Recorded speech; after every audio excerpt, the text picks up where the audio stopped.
The warehouse was quiet at 11:30 p.m. when I heard my wife's voice echoing through the empty corridors. Not in person, through the thin walls of the supervisor's office where I'd been finishing inventory reports. Taryn's laugh, that musical giggle she used to save for me, drifted from her phone call in the parking lot. "You're so much better than him, Colt. God, I can't believe I wasted 10 years. My pen stopped moving across the shipping manifest. 10 years. Our anniversary was next month. Before we dive deeper into this story, I have one small request.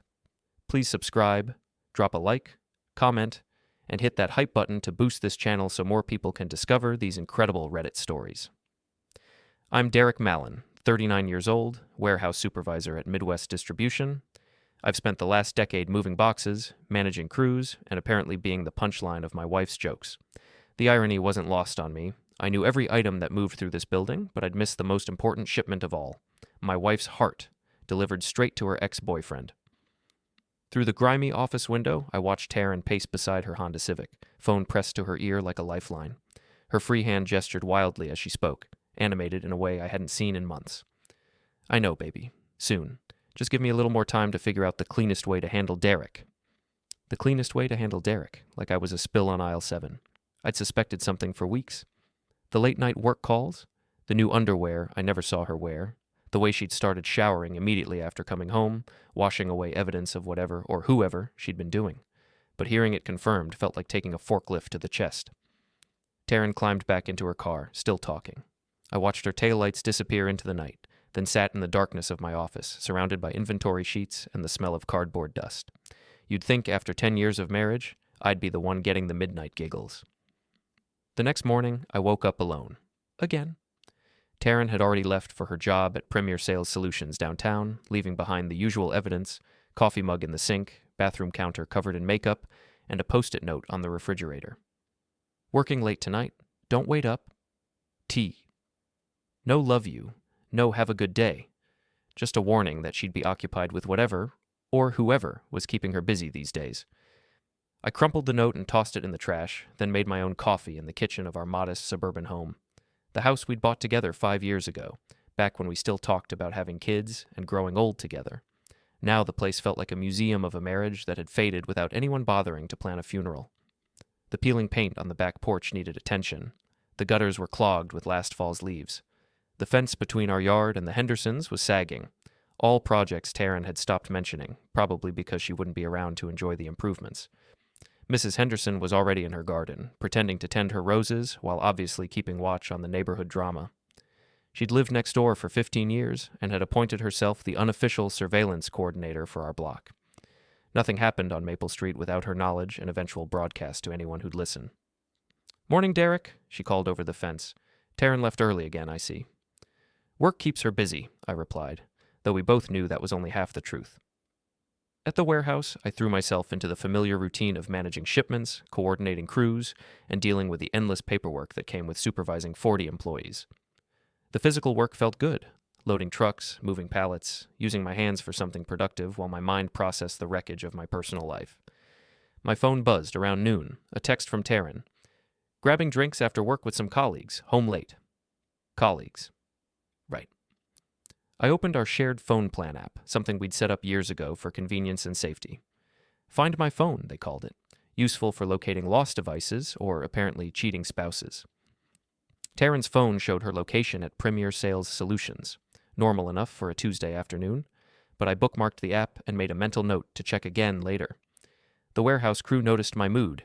Jimmy Kowalski, a 20-year veteran who'd worked every job in the building, approached me during the afternoon break. "You all right, boss? You look like someone ran over your dog." "Just tired, Jimmy. Long night." "Ain't we all?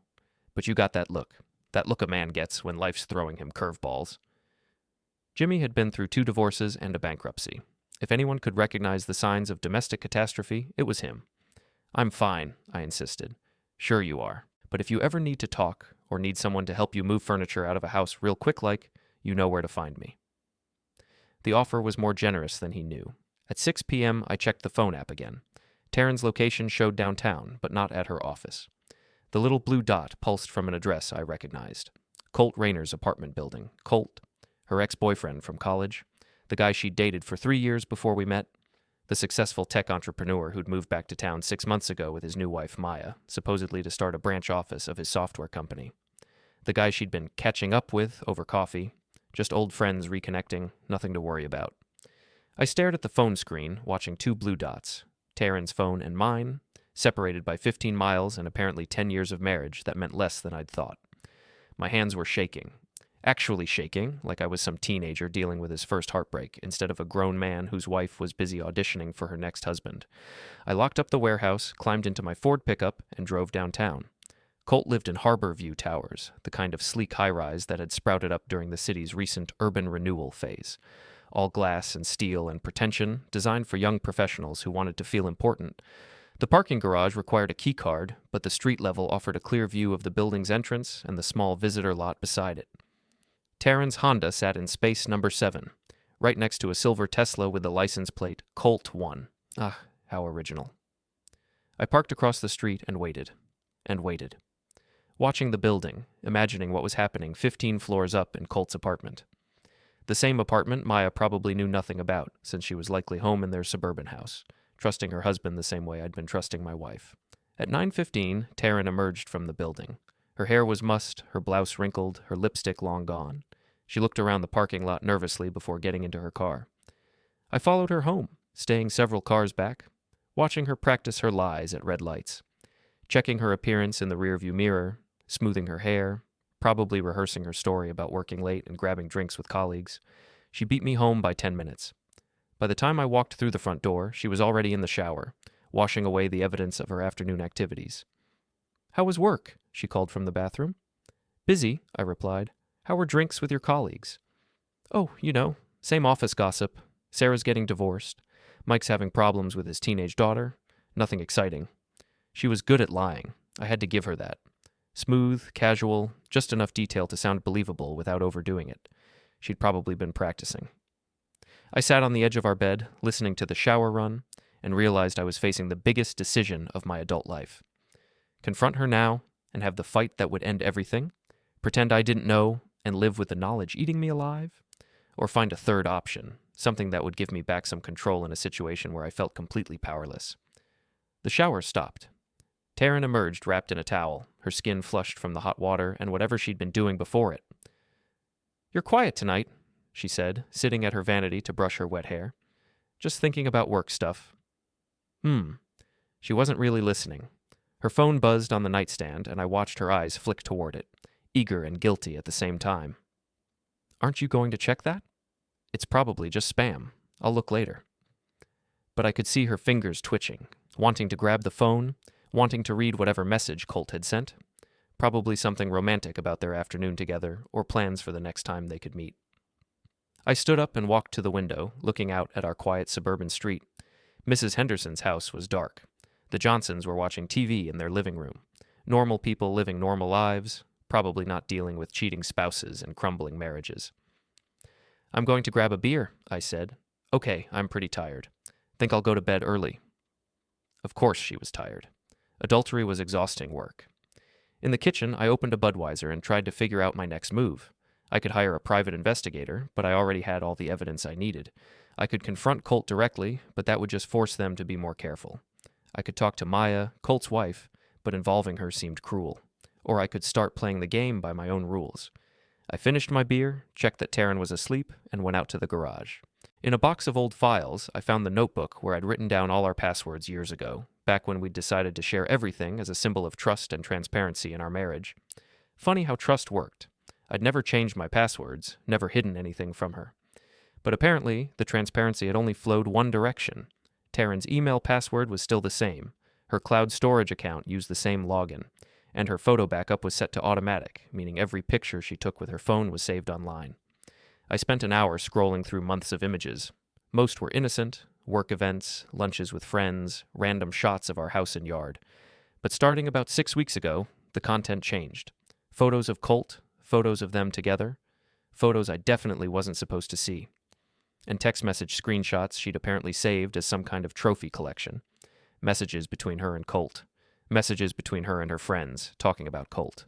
Messages that made it clear this wasn't some sudden rekindling of old feelings. This was a calculated plan to end our marriage and start a new life. One screenshot showed a group text between Taryn and 3 of her friends. "Colt is so much better than Derrick. In every way, if you know what I mean. Girl, you need to just rip the Band-Aid off and leave him." I know, but the timing has to be right. Colt's still dealing with Maya, and I don't want to look like the homewrecker. You're not wrecking anything that wasn't already broken. Besides, Derrick will be fine. He's got his warehouse and his beer. That's all he ever really cared about anyway. 10 years of marriage, and that's how she saw me. A simple man with simple needs, too stupid to notice when his wife was planning her exit strategy. I closed the laptop and sat in the dark garage, surrounded by tools and boxes and the accumulated junk of a decade together. Everything we'd built, everything we'd shared, reduced to obstacles in her path to a better life with a better man. But here's the thing about simple men with simple needs. We understand cause and effect. We know that actions have consequences, and we're very, very good at solving problems. I just needed to figure out what kind of problem Taryn and Colt had become, and what kind of solution they deserved. Outside, Mrs. Henderson's motion sensor light flickered on as a cat crossed her yard. The neighborhood was quiet, peaceful, unaware that one of its marriages was about to become a crime scene. Not the kind of crime scene that required police tape and ambulances. The kind that required lawyers and moving trucks and a very public accounting of who had done what to whom. I opened another beer and started planning. Wednesday morning brought the first test of my newfound knowledge. Taryn stood at the bathroom mirror, applying makeup with unusual care for a regular workday. She'd chosen her outfit carefully, too. The blue dress that hugged her curves, the heels that made her legs look longer, the perfume she only wore for special occasions. "Big meeting today?" I asked from the bedroom. "Just want to look professional. You know how it is." I knew exactly how it was. Her phone had shown another late-night text session with Colt, making plans for lunch at his apartment. A working lunch, she'd probably call it if anyone asked. "I might be late tonight, too," she said, not meeting my eyes in the mirror. "End of quarter reports are due, and Sarah needs help with her presentation." Sarah. The same Sarah who was supposedly getting divorced according to yesterday's fictional drink session. Taryn was getting sloppy with her cover stories, probably because she assumed I was too stupid to keep track. "No problem. I've got plenty to keep me busy." That wasn't a lie. I had plans for the day, starting with a visit to Harborview Towers. After Taryn left, I called in sick to work, something I'd done maybe 5 times in 10 years. Jimmy would cover for me, no questions asked. The advantage of being a reliable employee was that nobody questioned the rare exception. I drove downtown and parked in the visitor lot at Colt's building, the same lot where I'd watched my wife's car the night before. The same space number 7 where she'd park in a few hours for her working lunch. The building directory in the lobby listed C. Rayner, 15F, in neat block letters. No mention of Maya, which made sense if this was his secret bachelor pad. A place to conduct business and other activities away from his suburban home and unsuspecting wife. The elevator required a key card for access to the upper floors, but the mailboxes were in the lobby, including box 15F, which opened with the kind of simple lock that any warehouse supervisor with basic tool knowledge could handle. Inside, I found the usual collection of junk mail, utility bills, and bank statements. Nothing particularly interesting, except for one item. A credit card bill for an account I was pretty sure Maya knew nothing about. The charges told a story: expensive restaurants, a jewelry store, Victoria's Secret, hotels in the city, even though Colt lived 20 minutes away.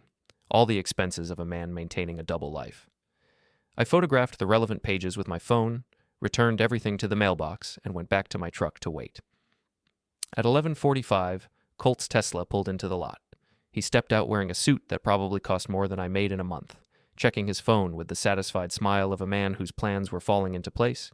He was handsome, I had to admit. Tall, athletic, with the kind of confident bearing that came from success and money and never having to worry about making payroll for 40 employees. The kind of man who collected things, cars, apartments, other men's wives, because he could. At 12:15, Taryn arrived. She parked in Space 7, checked her appearance in the rearview mirror, and walked toward the building entrance with the purposeful stride of a woman who knew exactly what she wanted. I gave them 30 minutes, then got out of my truck and walked to Colt's Tesla. The car was beautiful, I had to admit. Sleek silver paint, spotless interior, the kind of vehicle that announced its owner's success to everyone within 100 yards. A trophy, just like everything else in Colt's life. I pulled a pen from my pocket and wrote a message on a piece of paper torn from my notebook. "Hope you enjoyed the ride. Yours, Derrick." I slipped the note under his windshield wiper, then walked around to the driver's side and used my house key to carve a thin line along the paint from the door handle to the rear bumper. Not deep enough to require a full repaint, but visible enough to make a statement.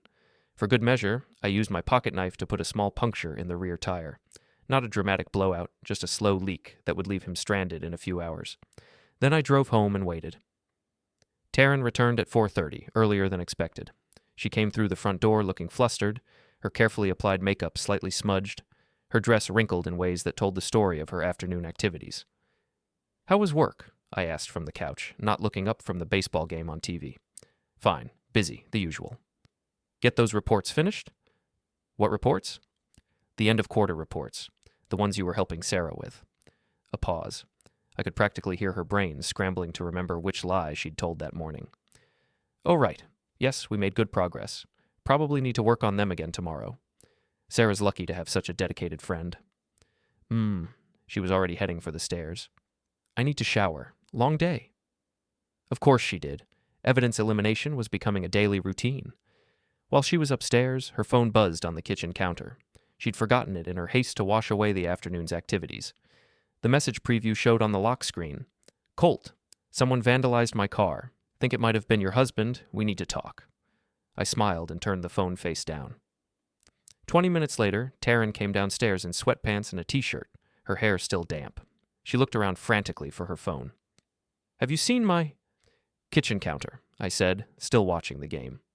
She grabbed the phone and read the message, her face going pale. I watched her reaction in my peripheral vision, enjoying the first crack in her composed facade.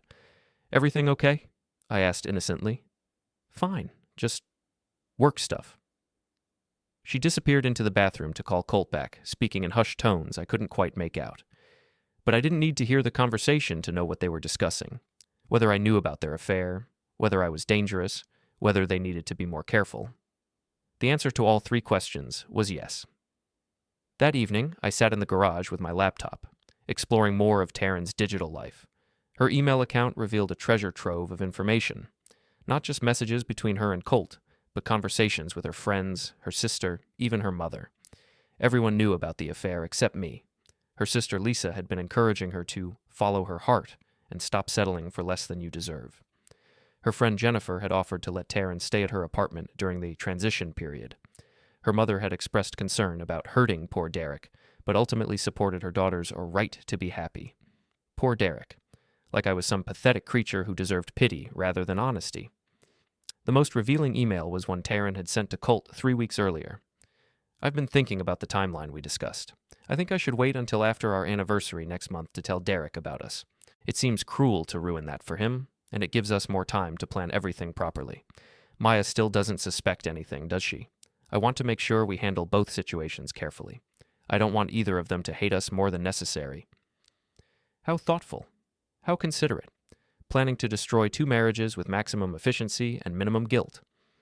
I forwarded the email to my personal account, along with several others that painted a clear picture of the conspiracy against Maya and me. Evidence for later use. Then I opened a new browser window and started researching Colt's business. His company, Rainer Tech Solutions, had a professional website full of corporate buzzwords and stock photos. But a deeper dive revealed some interesting details. The company was struggling. Several negative reviews from former clients complained about missed timelines and overpriced services. The Better Business Bureau had 3 unresolved complaints about billing disputes. And according to public records, Rainer Tech Solutions was behind on rent for their downtown office space. Colt's success was mostly facade, just like everything else about him. I spent another hour researching Maya Rainer. Her social media profiles painted the picture of a woman living a comfortable suburban life, proud of her husband's business, unaware that he was spending their money on apartments and jewelry and other men's wives. She worked as a nurse at the regional medical center, volunteered at the animal shelter on weekends, posted photos of the garden she was planting behind their house, the same house Colt was apparently eager to leave for his upgraded life with Taryn. Maya deserved to know what was happening, but timing was everything. I needed to orchestrate the revelation carefully in a way that would cause maximum damage to the people who'd been planning to damage me. My phone rang, interrupting my research. The caller ID showed Jimmy's number. "Hey boss, you feeling better?" "Much better, thanks. I'll be in tomorrow." "Good. We got that big shipment from Chicago coming in, and Rodriguez called in with the flu. Gonna need all hands.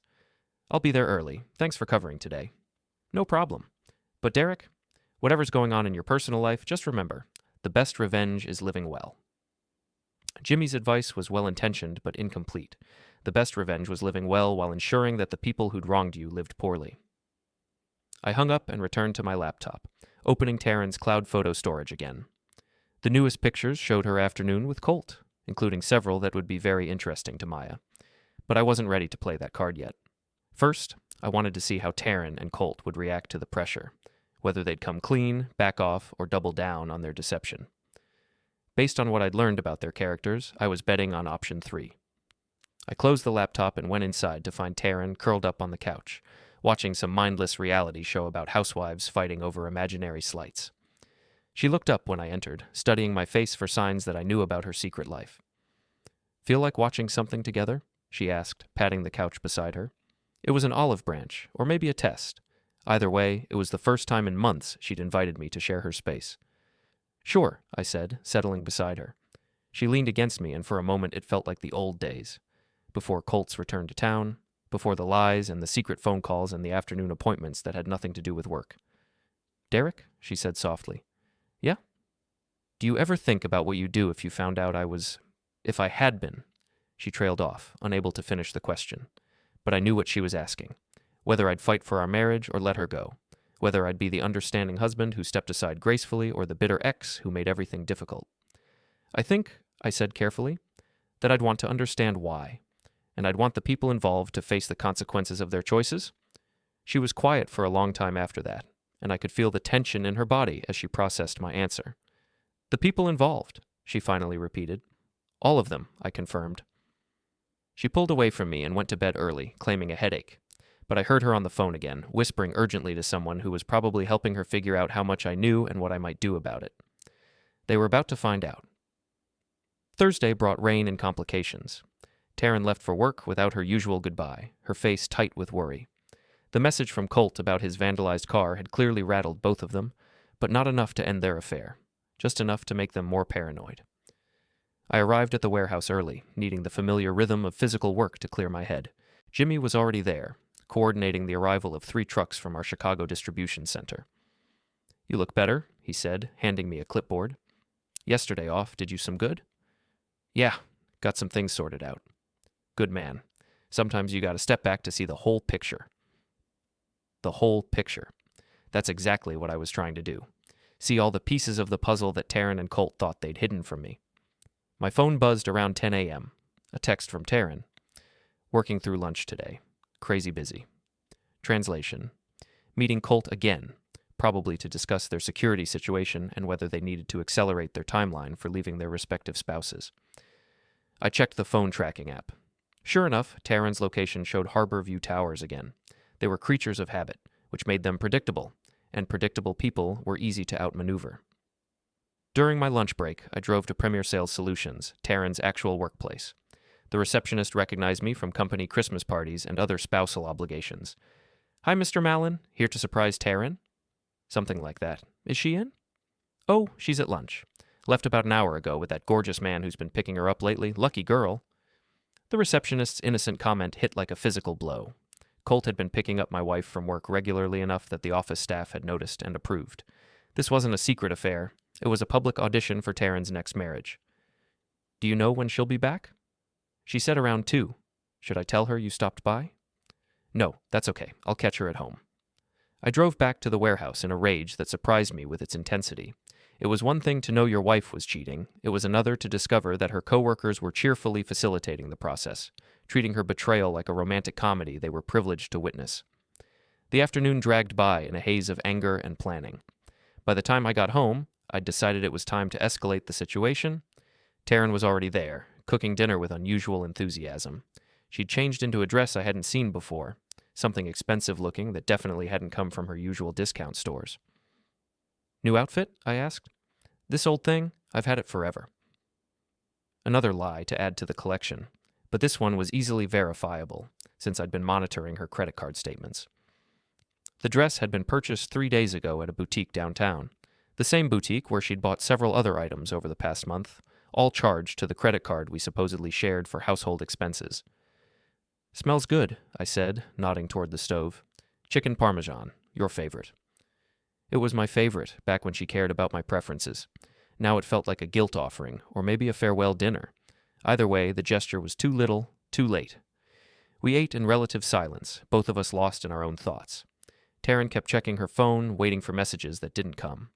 Colt was probably being careful about electronic communication after yesterday's car incident. "How was work?" I asked, testing her commitment to the deception. "Busy. End of quarter crunch, lots of meetings."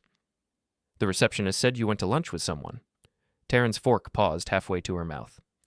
"Oh, that. Just a client meeting. Nothing exciting." "Gorgeous client, according to the receptionist." "She said that?" Taryn's laugh sounded forced. "I guess some people think all businessmen are attractive. You know how it is." I knew exactly how it was, but I was curious to see how far she'd push the lie. "Must be nice having lunch meetings with attractive clients. Beats eating a sandwich at your desk." "It's just work, Derrick. Don't read too much into office gossip." After dinner, Taryn retreated to the living room with her laptop, claiming she needed to finish some reports, but I could see the reflection of her screen in the window. She was on Facebook, scrolling through Colt's photos and liking his posts with the enthusiasm of a teenager with a crush. I went to the garage and opened my own laptop, diving deeper into the digital evidence of their affair. The cloud storage had been updated with new photos from today's lunch meeting. Not explicit images, but intimate enough to make their relationship obvious to anyone who saw them. More importantly, I found a new email thread between Taryn and her sister Lisa. He thinks Derrick might know something. His car got vandalized yesterday, and he's paranoid that D is onto us. I told him he's being ridiculous. Derrick's not smart enough to figure it out on his own, and he's too passive to do anything, even if he did know. But Colt wants to be more careful for a while. Maybe this is a sign that you should just tell Derrick the truth. Rip off the Band-Aid and get it over with. You've been planning to leave him anyway. I know, but the timing isn't right yet. Colt's still working on his situation with Maya, and I want to make sure I get my fair share of our assets before Derrick realizes what's happening. If he gets suspicious too early, he might hide money or do something stupid out of spite. You really think he'd do that? Probably not, but I've invested 10 years in this marriage, and I deserve something to show for it. Besides, Colt says Maya's going to take him to the cleaners when she finds out about us, so we need to be strategic about timing everything. Not smart enough to figure it out. Too passive to do anything. Deserves something to show for her investment in our marriage. Every line was a fresh insult, a new revelation of how little my wife thought of me. But the most interesting part was their concern about timing and assets. They weren't just planning to end their marriages. They were planning to maximize their financial advantage in the process. That changed everything. I spent the next hour researching divorce law in our state, asset protection strategies, and the timeline for various legal maneuvers. If Taryn wanted to play games with our shared property, I needed to understand the rules better than she did. Then I opened a new email account under a fake name and composed a message to Maya Rayner. "Mrs. Rayner, I think there are some things about your husband that you should know. I have proof that he's been having an affair with a married woman named Taryn Mallon. They've been meeting at his apartment at Harborview Towers, and they're planning to leave their spouses. I thought you deserved to know before they make their move. A friend who cares about the truth." I attached 3 of the most damning photos from Taryn's cloud storage, showing her and Colt in clearly romantic situations. Then I stared at the send button for 10 minutes, knowing that clicking it would detonate a bomb in 4 people's lives. But they had already lit the fuse when they decided to betray their spouses. I was just determining where the explosion would do the most damage. I clicked send. Within an hour, my phone rang. Unknown number, but I answered anyway. "Is this Derrick Mallon?" The voice was female, shaky with emotion. "Yes. This is Maya Rayner. I think we need to talk." Maya Rayner suggested we meet at Denny's on Route 9, a 24-hour diner far enough from downtown to avoid accidentally encountering our cheating spouses. I arrived first, choosing a corner booth with a clear view of the parking lot, and ordered coffee I didn't want while waiting for the woman whose husband was sleeping with my wife. She walked in at exactly 9 p.m., and I recognized her immediately from her social media photos. Tall, auburn-haired, with the kind of natural beauty that didn't require expensive clothes or professional makeup. She looked tired, like someone who'd spent the day processing devastating news, but her eyes held a determination that reminded me of myself. "Derrick?" she asked, approaching my table. "Maya, thanks for coming." She slid into the booth across from me, declining the waitress's offer of coffee. For a moment, we just looked at each other, 2 people whose lives had been derailed by the same betrayal, trying to figure out what came next. "How long have you known?" she asked finally. "A few days. You?" "About 6 hours since I got your email. But looking back, I should have figured it out weeks ago. The late meetings, the new apartment he claimed was for business, the credit card bills for restaurants I've never been to." She laughed bitterly. I'm a nurse. I'm supposed to be observant. But I guess I only see what I want to see. Join the club. I've been married to Taryn for 10 years, and I missed all the same signs. Maya pulled out her phone and showed me a text message. Working late again tonight? Don't wait up. Love you. He sent that an hour ago, but according to the tracking app on his phone, yes, I checked after getting your email. He's at Harborview Towers, probably with your wife. The casual way she said your wife hit harder than expected. In the space of a few days, Taryn had gone from being my partner to being a problem I shared with a stranger. What do you want to do about it? I asked. Maya was quiet for a long time, staring out the window at the parking lot. When she finally spoke, her voice was steady and cold. I want them to pay, not just for cheating, but for thinking we're too stupid to figure it out, for planning their new life while lying to our faces every day, for making us into fools. What did you have in mind? I don't know yet, but I'm a lot smarter than Colt gives me credit for, and I'm betting you're more dangerous than Taryn realizes. Between the two of us, we should be able to make their lives very complicated. I liked Maya immediately. She had the same cold anger that had been building in me since Tuesday night, but she also had something I lacked: access to Colt's finances, his business records, and his personal information. Tell me about his company, I said. Rainer Tech Solutions? It's mostly smoke and mirrors. He talks a good game, but they're hemorrhaging money. 3 major clients have dropped them in the past 2 months, and he's been using our personal savings to keep the business afloat. I handle our household finances, so I see every transaction. Does Taryn know the business is failing? I doubt it. Colt's very good at maintaining appearances. But if she's planning to leave you for him, she's going to be disappointed. We'll be lucky if we can sell the house and break even after the divorce. That was interesting information. Taryn thought she was trading up from a warehouse supervisor to a successful entrepreneur. Learning that Colt was actually broke might change her enthusiasm for their relationship. What about the apartment at Harborview Towers? I asked. He's 3 months behind on rent. I found the notices in his car yesterday after I got your email. The landlord is threatening eviction. Maya had been busy in the 6 hours since receiving my message. While I'd spent days gathering digital evidence, she'd conducted a thorough audit of her husband's lies in a single evening. There's something else, she said, pulling a folder from her purse. I made copies of everything before he gets home tonight. Bank statements, credit card bills, business records, lease agreements. If we're going to destroy them, we need to be thorough. She spread the documents across the table like a general planning a military campaign. The evidence painted a clear picture of a man living far beyond his means, using multiple credit cards and loans to maintain a lifestyle he couldn't afford. He owes $47,000 in business debt, Maya continued. Our mortgage is underwater because he took out a second loan without telling me, and he's been paying for that apartment with cash advances from credit cards. Where's he getting the money for expensive dinners and jewelry? Our retirement accounts. He's been making early withdrawals and paying the penalties. At this rate, we'll have nothing left by Christmas. The scope of Colt's financial irresponsibility was staggering. He wasn't just cheating on his wife, he was bankrupting her in the process. Does he know that you know about any of this? Not yet. I'm still playing the ignorant wife, just like you're playing the ignorant husband, but I don't know how much longer I can keep up the act. I understood the feeling. The urge to confront them, to scream and throw things and demand explanations was almost overwhelming, but premature action would only give them time to cover their tracks and coordinate their defense. We need a plan, I said, something that exposes them publicly and hits them where it hurts most. Agreed, but what? I'd been thinking about that question since Tuesday night, and Maya's information had given me some new ideas. Taryn works in sales, and her reputation is everything. If her coworkers and clients found out she was having an affair with a married man, it would damage her career. And Colt's business depends on maintaining relationships with conservative clients who wouldn't appreciate his personal drama becoming public. So, we need maximum exposure with maximum embarrassment. Maya smiled for the first time since entering the diner. I like the way you think. What did you have in mind? I outlined my preliminary ideas. Social media exposure, workplace revelations, public confrontations designed to humiliate them in front of the people whose opinions mattered most. Maya added her own suggestions, including financial maneuvers that would complicate Colt's ability to hide assets during their divorce. By the time we left Denny's 2 hours later, we had the framework of a plan that would systematically destroy the lives that Taryn and Colt were trying to build together. One more thing, Maya said as we walked to our cars. I want to be there when it all comes crashing down. I want to see their faces when they realize how badly they underestimated us. That can be arranged. She handed me a business card with her personal cell phone number written on the back. Call me tomorrow night.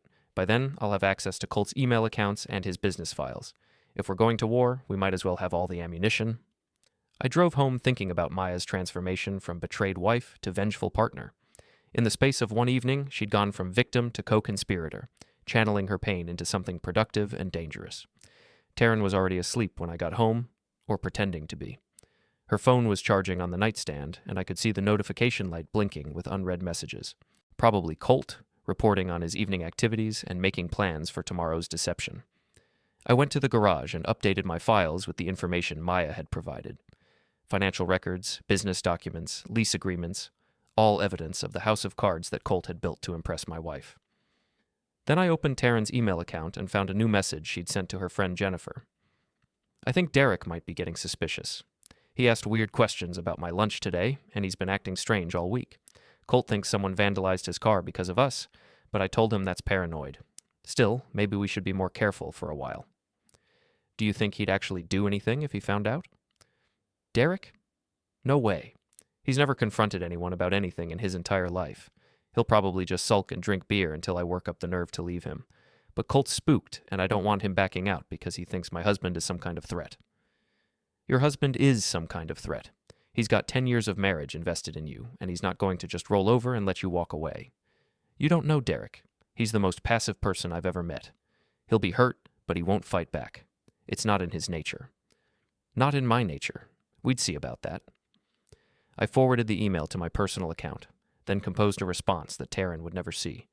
A message to the woman who thought she knew me better than anyone, who'd spent 10 years cataloging my weaknesses and assuming they made me harmless. Dear Taryn, you're about to learn that passive people can be the most dangerous enemies of all, because we see everything, remember everything, and when we finally act, no one sees it coming. Sleep well. Tomorrow's going to be a very interesting day. I deleted the draft without sending it, but writing the words felt good, like a declaration of war against people who'd declared war on me first. Outside, the neighborhood was quiet. Mrs. Henderson's house was dark. The Johnsons had turned off their TV. Normal people were sleeping peacefully, unaware that their neighbor was planning the systematic destruction of 2 marriages and at least 3 lives. But Taryn and Colt had started this war when they decided that Maya and I were acceptable casualties in their pursuit of happiness. Now they were going to learn what real casualties looked like. Friday morning arrived with unseasonable heat and the kind of oppressive humidity that made everyone irritable. Perfect weather for what I had planned. Taryn left for work early, claiming she needed to prepare for an important client presentation. More likely, she wanted to coordinate with Colt about their growing paranoia regarding my suspicious behavior. They were right to be worried, but not for the reasons they imagined. I called in sick again, ignoring Jimmy's concerned questions about my health. After 10 years of perfect attendance, I figured I'd earned a few personal days to handle family business. Maya had texted me at 6 a.m. Got everything we discussed. Meet me at the office at 10. The office turned out to be a Kinko's copy center in a strip mall, neutral territory where we could finalize our plans without risk of discovery. Maya was already there when I arrived, looking like she hadn't slept much but radiating the focused energy of someone with a mission. I've been busy, she said, spreading documents across the table in our rented conference room. Colt's email password was pathetically easy to guess. Our anniversary date. Men are so predictable. She'd printed dozens of emails between Colt and Taryn, including several I hadn't seen in my wife's account. The most damaging was a detailed discussion of their timeline for leaving their spouses, complete with strategies for maximizing their financial advantage in the divorces. Look at this one, Maya said, pointing to a message from 3 days ago. Colt's telling Taryn that he's already consulted a divorce attorney about hiding assets from me, and she's responding with advice about how to make you look like an unfit husband. The email made my pressure spike. Taryn had compiled a list of my supposed faults: drinking too much beer, working too many hours, lacking ambition, and suggested ways Colt could use similar tactics against Maya. They're not just cheating, I said. They're actively plotting to destroy us financially and emotionally. Which is why we need to hit them hard and fast before they can implement any of this. Maya had been thorough in her research. She'd documented Colt's business failures, his debt problems, and his history of lying to clients and creditors. She'd also discovered that several of his former employees were considering legal action for unpaid wages. Here's what I'm thinking, she said, pulling out a timeline she'd created. Today we expose the affair to their workplaces. Monday, we file for divorce simultaneously and freeze all joint assets. Wednesday, we hold a press conference. A press conference? Colt's been positioning himself as a family values entrepreneur, trying to win a contract with the regional school district. If they knew he was cheating on his wife and bankrupting his family, that contract would disappear overnight. Maya had clearly inherited her husband's strategic thinking, but she was using it for destruction rather than construction. I was impressed and slightly intimidated by her thoroughness. What about Taryn? Her company is more conservative than most. The CEO is a born-again Christian who's very public about his beliefs regarding marriage and family. If he knew one of his sales coordinators was having an affair with a married client, she'd be fired within a week. We spent 2 hours refining the plan, coordinating our timing, and preparing the evidence packages we'd deliver to various targets. By noon, we were ready to begin the systematic destruction of the lives that Taryn and Colt thought they were building together. Are you sure about this? Maya asked as we prepared to leave. Once we start, there's no going back. Their lives will be ruined, and ours will be changed forever. They ruined their own lives when they decided to betray us. We're just making sure they face the consequences. Maya nodded, satisfied with my answer. Then let's go to war. Our first target was Premier Sales Solutions, Taryn's workplace. Maya and I arrived separately, with her posing as a potential client while I waited in the parking lot. The plan was simple. Maya would request a meeting with Taryn's supervisor and present evidence of the affair, framing it as a concern about Taryn's professionalism and judgment. 20 minutes later, Maya emerged from the building with a satisfied expression. How'd it go? Better than expected. Turns out several people in the office had already noticed Taryn's long lunches and mysterious appointments. Her supervisor was very interested in the photos and emails I showed him. What did he say? That he'd investigate immediately and take appropriate action. He seemed particularly concerned about the company's reputation and the potential liability of having an employee conduct personal business on company time. Phase 1 was complete. By Monday, Taryn would likely be facing a disciplinary hearing at minimum and possible termination depending on what her supervisor discovered. Our second target was Rainer Tech Solutions. This required more finesse, since Colt owned the company, but Maya had identified his 3 remaining major clients, all of whom valued stability and reliability in their business relationships. We spent the afternoon crafting carefully worded emails to each client, expressing concern about Colt's personal conduct and its potential impact on his business judgment. We included selected evidence of his affair and financial problems, framed as information they deserved to know before continuing their business relationships. By 5 p.m., all 3 emails had been sent. Maya estimated that at least 2 of the clients would terminate their contracts within a week, effectively destroying what remained of Colt's business. Phase 3, I asked. The nuclear option. Are you ready? Maya had saved the most devastating attack for last. Using Colt's own social media accounts, passwords she'd discovered in his email, she planned to post a public confession of his affair, complete with photos and details that would humiliate both him and Taryn. He's got over 1,000 followers, she explained. Business contacts, family members, college friends, neighbors. Everyone will see it. What about Taryn's accounts? I can't access those, but I'm betting she'll be tagged in enough comments and shares that she'll wish she could disappear forever. We were sitting in Maya's car outside Harborview Towers, watching the building where our spouses were probably meeting at that very moment. The irony wasn't lost on me. While they plotted our destruction upstairs, we were implementing theirs in the parking lot below. There's one more thing, Maya said quietly. I want to confront them. Tonight, when they're together. I want to see their faces when they realize what we've done. That's risky. If they know we're working together, they might find ways to minimize the damage. The damage is already done. By Monday morning, their affair will be public knowledge, their careers will be in ruins, and their finances will be frozen. There's nothing they can do to stop what's coming. Maya was right, but I sensed there was something else driving her desire for confrontation. The same need I felt to see justice served personally, not just professionally. Okay, I said, but we do it on our terms, in a public place where they can't make a scene. I know just the spot. At 7 p.m., Maya used Colt's phone to send him a text message. Meet me at Riverside Bar. We need to talk about our situation. Come alone. She sent it from the parking lot of the bar, a popular downtown establishment that would be crowded on a Friday night. The perfect venue for a public confrontation that would be witnessed by dozens of people, including several who knew one or both of our targets. Colt arrived first, looking confused and slightly worried. He'd probably expected the message to come from Taryn, not his wife. Maya and I watched from a corner table as he ordered a drink and checked his phone repeatedly. Taryn arrived 15 minutes later, having received a similar message supposedly from Colt. The confusion on both their faces when they saw each other was almost comical. They clearly hadn't coordinated this meeting, which meant someone else had arranged it. It took them another minute to spot Maya and me at our table. The recognition dawned slowly, followed by panic as they realized the implications of our presence together. Maya stood up and walked toward their table, with me following close behind. Every eye in the bar was on us, drawn by the obvious drama unfolding in real time. "Hello, darling," Maya said to Colt, her voice carrying clearly in the suddenly quiet room. "I thought it was time we all had an honest conversation about your relationship with Mrs. Mallon." Colt's face went white. Taryn looked like she wanted to run, but the crowd of onlookers blocked her escape routes. "Maya, this isn't what it looks like," Colt began. "Really, because it looks like you've been having an affair with a married woman, using our money to pay for an apartment where you meet her, and planning to divorce me so you can start a new life together." The bar had gone completely silent. Even the bartender had stopped serving drinks to watch the confrontation. "And Taryn," I said, addressing my wife for the first time, "how's that client presentation going, the one you've been working on all day?" Taryn's mouth opened and closed without sound. She looked between Maya and me, trying to calculate how much we knew and what we might do with the information. "I can explain," she finally managed. "I'm sure you can. You're very good at explanations, very creative with the truth." Maya pulled out her phone and showed the screen to the crowd.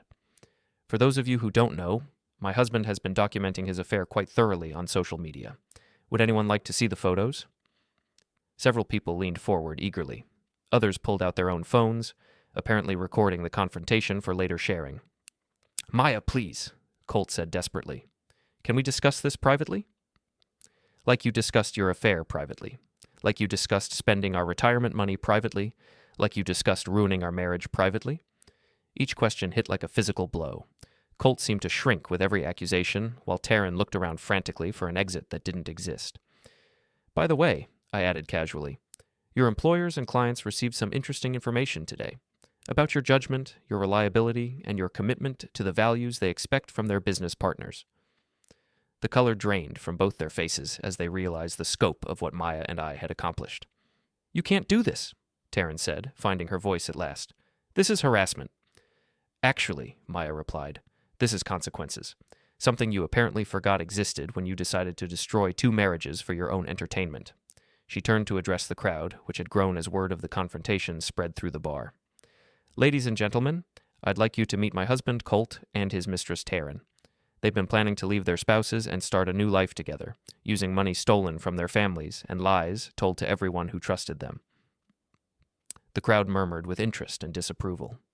Several people were definitely recording video, which meant this confrontation would be preserved and shared far beyond the confines of the bar. "Colt, darling," Maya continued, "you should know that I've frozen all our joint accounts, filed for divorce, and provided evidence of your financial crimes to our attorney. You'll be hearing from him Monday morning."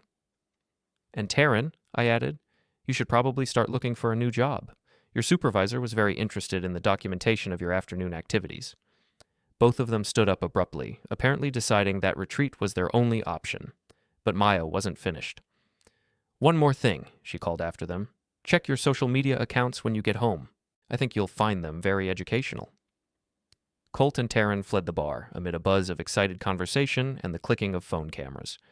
Maya and I remained at our table, calmly finishing our drinks while the crowd gradually returned to their own conversations. "How do you feel?" Maya asked. "Like justice has been served. How about you?" "Like I can finally breathe again."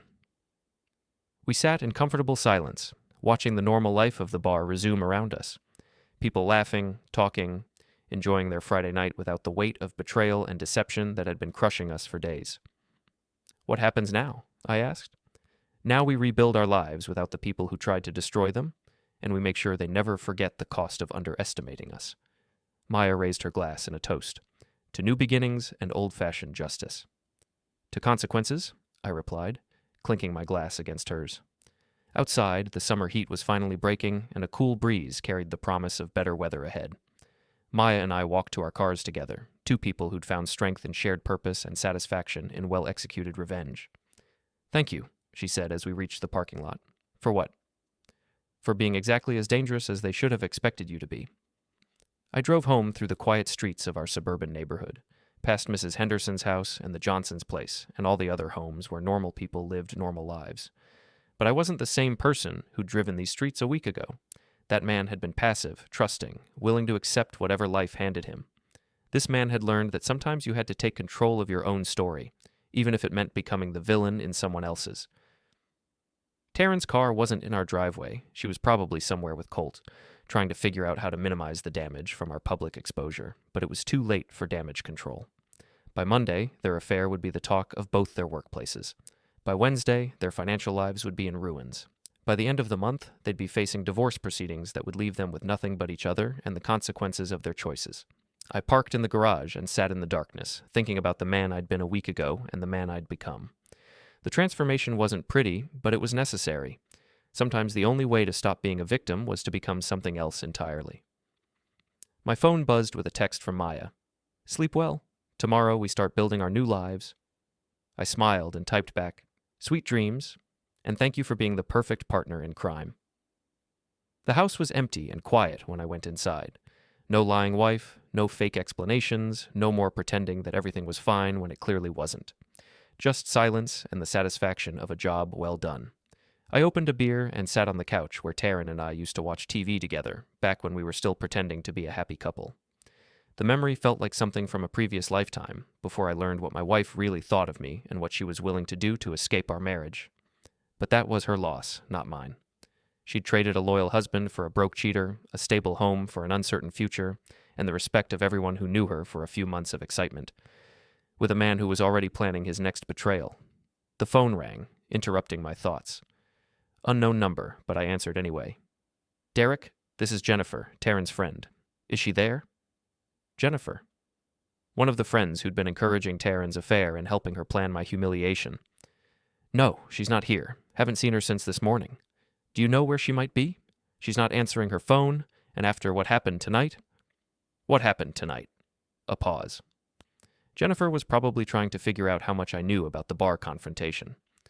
There was some kind of incident downtown. Videos are already showing up on social media. Taryn and some man being confronted by his wife. It looks really bad. I'm sure it does. "Derrick, I think you should know that Taryn never meant for things to go this far. She was just confused, and Colt was very persuasive. She still loves you." "Does she? That's interesting, because the emails I've been reading suggest otherwise." Another pause, longer this time. "You knew?" "I knew everything. The affair, the planning, the timeline for leaving me, the strategies for maximizing her financial advantage in the divorce.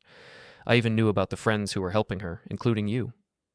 Derrick, I'm sorry. You never meant to get caught. There's a difference." I hung up and turned off my phone.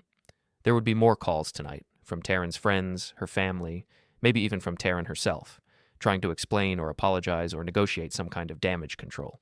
But it was too late for all of that. The consequences were already in motion, and no amount of regret or explanation would stop what was coming.